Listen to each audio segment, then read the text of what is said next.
15 ફેબ્રુઆરીના મહાશિવરાત્રિ છે, તો આપણે એના માટે એક ફરાળી થાળી બનાવશું, જેમાં સક્કરિયાનો શીરો, રાજગરાની પૂરી, રાયતું કાકડીનું, ભજીયા અને સૂકી ભાજી.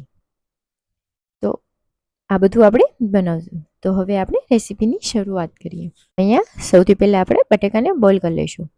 મેં અહીંયા 2 બટેકા લીધા છે અને સેંધા નમક નાખી અને બટેકાને આપણે બોઇલ કરી લેવાના છે. 4 થી 5 વિસલ આવે, જ્યાં સુધી બટેકા બોઇલ થઈ જાય ત્યાં સુધી આપણે એને કૂક કરી લેવાના છે. પછી થઈ જાય પછી છાલ કાઢી આવી રીતે બટેકાને છીણી નાખવાનું છે. અને અહીંયા 1 કટોરી જેટલો રાજગરાનો લોટ લીધો છે અને એમાં સેંધા નમક નાખ્યું છે અને બટેકાને આવી રીતે મેશ કરી લીધું છે. અને સારી રીતે બધાને મિક્સ કરી અને આપણે એનો લોટ બાંધી લઈશું. બટેકા નાખવાથી પૂરી એકદમ સોફ્ટ બને છે અને બહુ જ મસ્ત બને છે. અને આવી રીતે લોટ આપણો બંધાઈ ગયો છે. હવે ઢાંકીને આપણે એને 10 થી 15 મિનિટ રેસ્ટ કરવા રાખી દઈશું. પછી થોડું ઓઇલ લગાવી અને પાછો સારી રીતે મસળી લઈશું. અને પછી લોટ સૂકો લઈ અને આપણી જે પૂરી છે એને હલકા હાથેથી વણી લેવાની છે. જો આવી રીતે બટેકા નાખી અને પૂરી બનાવશો તો આરામથી પૂરી તમારી બની જશે અને તૂટશે પણ નહીં અને ફાટશે પણ નહીં. આપણી પૂરી બનીને રેડી છે. હવે આપણે એકદમ તેલને ગરમ કરી લેવાનું છે અને એમાં આપણે પૂરીને તળી લેવાની છે. તમે જોઈ શકો છો કે કેવી સરસ પૂરી ફૂલી ફૂલી બની છે. તમે પણ બધા આવી રીતે બનાવજો અને આ પૂરી બહુ જ સરસ લાગે છે. આવી રીતે આપણી બધી પૂરીને આપણે તળી લઈશું. તો આપણી પૂરી તળાઈને રેડી છે.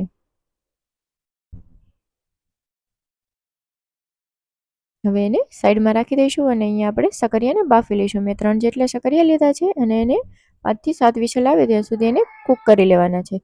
અને આવી રીતે પછી કૂક થઈ જાય પછી આવી રીતે છાલ કાઢી અને બધાને સાફ કરી લેવાના છે. છાલ નીકળી જાય પછી આપણે એક મેસર લેવાનું છે અને એના મદદથી સકરિયાને મેશ કરી લેવાના છે તાકી અને જ્યારે શીરો બનાવીએ ત્યારે એકદમ સરસ લમ્સ ફ્રી બને એટલા માટે. અહીંયા મેં 1 મોટી ચમચી જેટલું ઘી લીધું છે અને એમાં આપણા જે સકરિયા છે એને આપણે એમાં નાખી દઈશું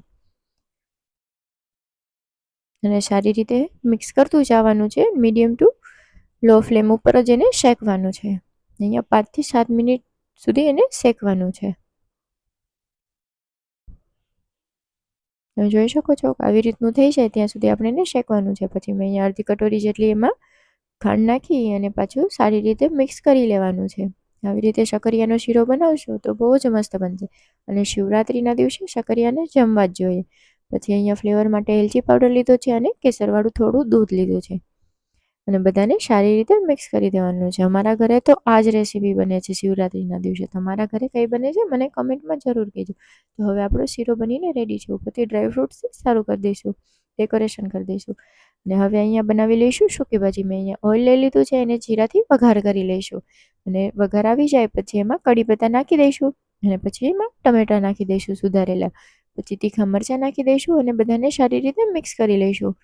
પછી સ્વાદ અનુસાર નમક નાખી દઈશું. નમક અહીંયા સેંધા નમકનો ઉપયોગ કરવાનો છે અને હલ્દી પાવડર નાખી દઈશું અને લાલ મરચું પાવડર નાખી દઈશું.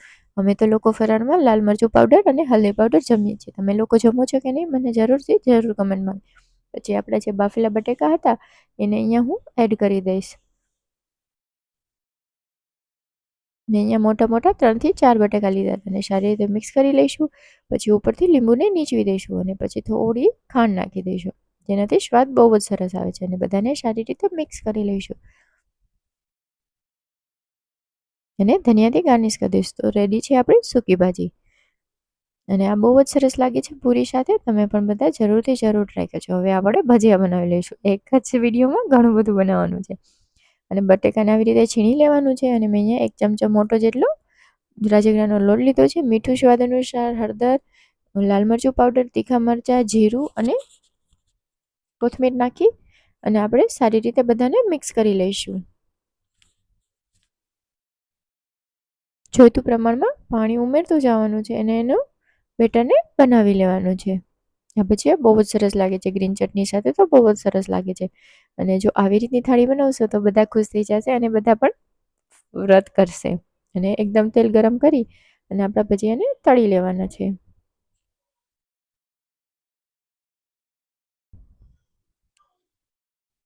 આવી રીતે બધાને મીડિયમ ફ્લેમ ઉપર જ તળી લેવાના છે. તમે જોઈ શકો છો હજી થોડી વાર છે. તો આપણા ભજીયા તળીને રેડી છે.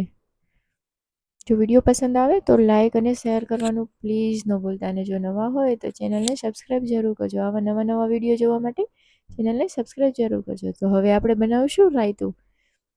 રાયતું બનાવવા માટે મેં અહીંયા કાકડી લીધી છે.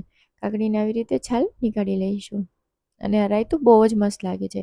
તમે ગમે ત્યારે પણ જમી શકો છો, ફાસ્ટમાં પણ, અને ક્યારે પણ આ રાયતું એમાં બી જમી શકો છો. હવે આપણે એના પિલરની મદદથી જ આવી રીતે છાલને નીકાળી લઈશું. આવી રીતે છાલ નીકાળી લેવાનું છે.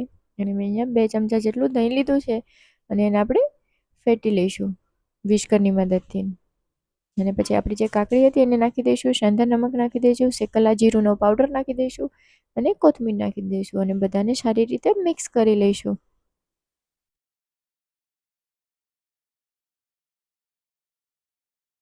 અને રેડી છે આપણું કાકડીનું રાયતું. તો વિડીયો પસંદ આવે તો લાઈક કરવાનું બિલકુલ ન ભૂલતા. અને આ મહાશિવરાત્રિના દિવસે આ થાળી જરૂર બનાવજો. અને બનાવો અને કેવી બની હતી તો મને કમેન્ટ કરીને જરૂર કહેજો. હર હર મહાદેવ.